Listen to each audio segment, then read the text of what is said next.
अस्सलामुअलैकुम नाज़रीन, मैं हूं सलवा स्नैन और आप देख रहे हैं सूर्या न्यूज़ HD।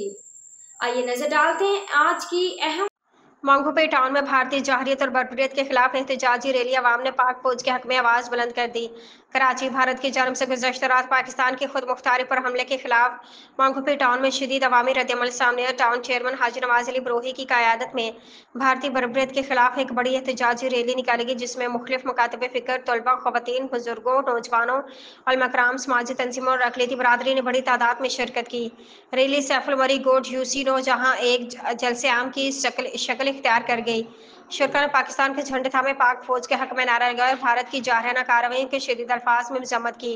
फिजा लब्बैक पाकिस्तान, पाक फौज जिंदाबाद, कश्मीर बनेगा पाकिस्तान और भारत होश का नाखुले जैसे नारों से गूंजती रही। रैली से खिताब करते हाजी नवाज अली बरोही ने कहा, हिंदुस्तान की जन्म से बार बार हमारी खुद मुख्तारी को चैलेंज करना एक सोची समझी साजिश है, मगर हम दुश्मन को वाज़ेह पैगाम देना चाहते हैं कि पाकिस्तान एक एटमी ताकत है, उसके दफा मजबूत हाथों में है।